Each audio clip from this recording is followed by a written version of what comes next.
In the city of St. Louis. Walter, welcome to our telecast. Thanks for joining us. Yeah, it's my pleasure. Hello, Sweetness. Hey, how you doing, Joe? Good. What is life like after football? Well, it's not like playing in the Pro Bowls when we played together, but it's still kind of hectic. Walter, obviously tonight we did not get a good look at Thurman Thomas, but we've seen him so many times over the last couple of years. Your impressions of him as an all-around running back, both a rusher and a receiver, the way you were? Well, I think he has all the physical talent as well as being with a good team to ensure him going into the Hall of Fame. What he has to do is he has to maintain that level of play for another 3 or 4 years. Unfortunately, as he is and what I did, I played on AstroTurf, and you can really take a beating playing on that AstroTurf, and you can see tonight it shows. Just one play can really mess you up. You have a chance now to sit back and watch television, hopefully to be able to watch a franchise of your own someday. But when you watch running backs, who do you think's the best out there? I mean, everybody talks about you being the premier back. Now you get a chance to sit back and watch some of the great ones in the game. Barry Sanders, Thurman Thomas, and others. Which one do you think's the best? Well, you know, don't be political now. I'm not going to be political, even though the elections are coming up. But I think each one of those backs that you've named, they have a certain uniqueness about them. Barry Sanders is built low to the ground. He's playing with a super organization which utilizes his talents the best, as well as Thurman Thomas with a guy like Kelly back there throwing the ball. It takes a lot of pressure off you, and when people try to key on him, then Kelly will take up the advantage.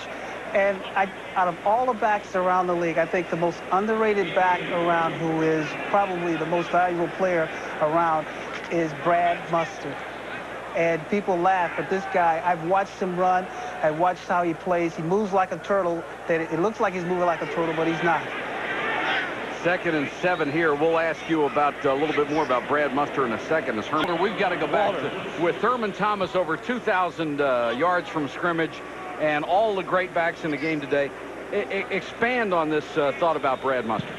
Well, you know, it takes more than just amounting a bunch of yards or statistics to be a great running back, and I don't think that's a measure of the importance of a player. If you look at Brad Mustard, when he's been in the game, he's added so much depth and so much versatility to the Bears offense that when he's not in there, he's surely missed. And on one note, when Neil Anderson was not in the game, the Bears, without Brad Mustard, when Mustard was there, they won. When Mustard was not there and Neil was there, they couldn't win. And see, this is one of the things you have to look at when you're looking at potential players to put on your team. Somebody that not necessarily is a flashy player, but somebody that's there every day from 9 to 5, and Brad Mustard is. Well, that certainly is a measure of a player. Bill Brooks on the last play makes the catch for a first down. Now that you talked about what kind of a guy a player is and his importance, look at Eric Dickerson for the Colts. He's racked up all those yards, but ever since he has been here, he has been a distraction for this club. He has publicly criticized his teammates. If you were now an owner of an NFL franchise, would you want an Eric Dickerson-type player on your team? I tell you what, you know, you look at the caliber of the type of player that Eric Dickerson is, and he's a player that everybody, you know, when he was with the Los Angeles Rams, everybody would have gave up half their franchise to get him. Unfortunately, what you got now is you have a product of a person that he sometimes questions his own ability. He questions the ability of his teammates, but when you look at it, it's not all Eric Dickerson's fault. It started a long time before he got into the NFL, and those are the things that people don't realize. Sometimes your destiny is formed before you even get into the NFL by how you were handled when you were in the college ranks. And when you look back, you will find out that probably there are some things that happened there that made him the way he is. But there is hope. I don't think that he's one of those players you say, well, he's never going to make it. I think that you can bring him back around, and he will have maybe 4 more good productive years. 2nd and 10 here for the Colts, Joe. All right. The question, Walter, would you make a deal with the Indianapolis Colts? Let's say you got a franchise in St. Louis. Would you make a deal with the Indianapolis Colts to get Eric Dickerson? Well, if I was an owner, you're in charge. You are now the owner, the major partner. You're in charge. Well, you know what? It's one of those things. It's just like if you're out you're looking for all, and you're a wildcatter.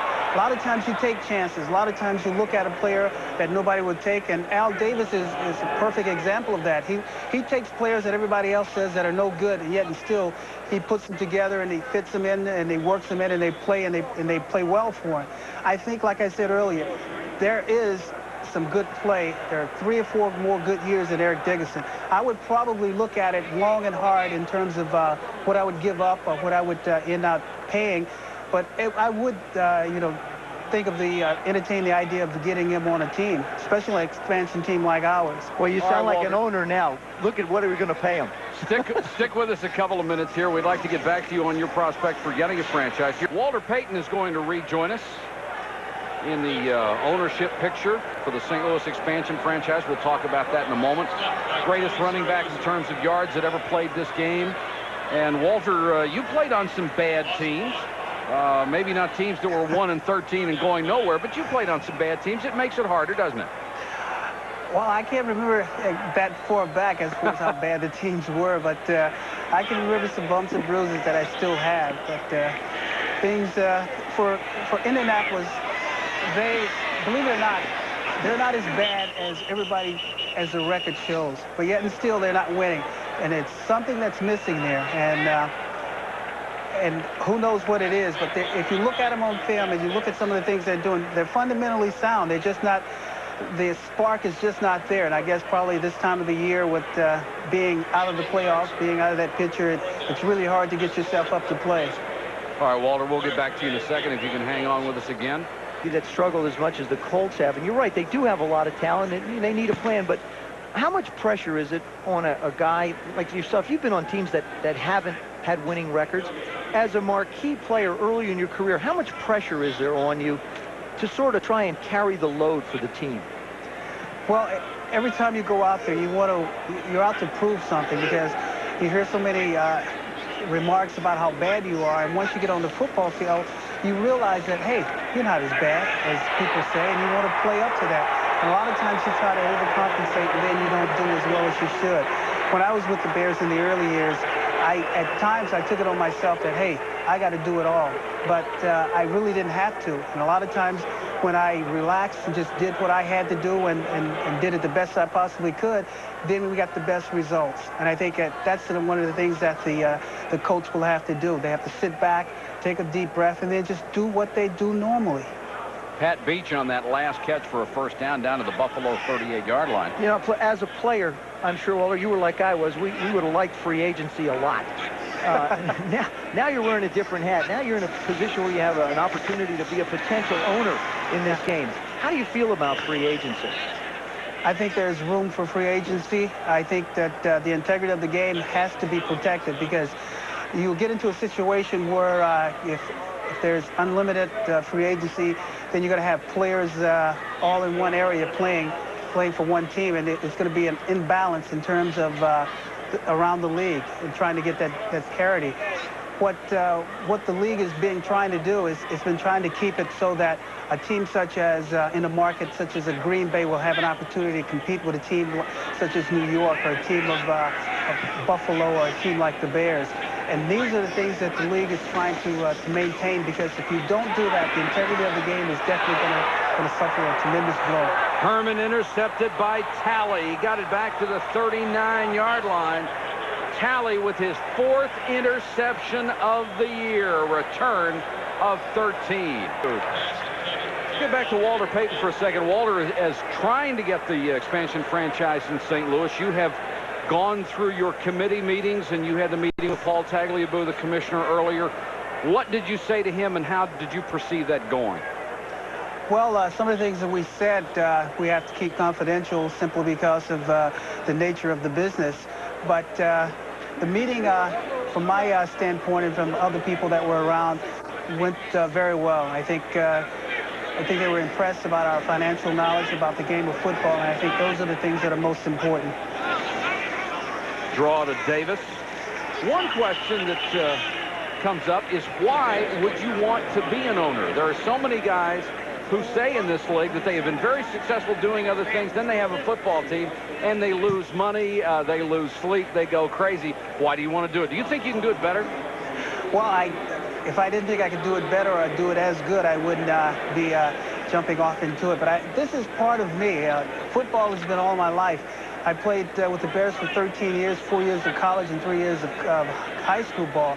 And that's over half of my life. And it's in me, and it's something that I take a great deal of pride in. And to be an owner and to take a team to the Super Bowl would be the ultimate for me. 3rd and 11. The Colts jumped offside. Free play for Reich and incomplete. Intended for Tasker, and he couldn't bring it down. Walter, in the mode of ownership, what type of an owner would you perceive yourself? I mean, you played for the McCaskies, and you've read and heard about the DeBartolos. They're two very distinctive, different styles of operating a football team. Would you be in the middle? Would you be like one or the other? Well, you just can't say you're going to be in the middle or on the other end. You basically have to go with the way things are. And with us, with St. Louis, I think we're going to be trying to put the best quality on the field, regardless of what that takes. And we're not going to put a burden on the finances, but we're going to get the best players available, as well as the best management and coaching. So these are the things that you have to do in terms of getting things on the right track. If you look at the Atlanta Falcons a couple of years ago, people were saying, go Braves and take the Falcons with you. But now that's turned around. The Atlanta Braves win the World Series, and the Atlanta Falcons are getting ready to play in the playoffs. And that's because of the way that they've been run in terms of management and the way they put things together. That was an incomplete pass on that last play and not a fumble. Walter, where do you start? What do you think the cornerstone of building a new franchise would be? Do you look to a coach first? Well, you do look at coaching. You look for the best, which is the best coach available at the particular time. But you also need that leadership in the front office in terms of your general manager, someone who's going to be there day to day to see over the operations and make sure that the vital decisions are met, as well as relaying those to the owners and making the right decisions. But I think the first place that you start is the enthusiasm of the community, and that's what we have in St. Louis.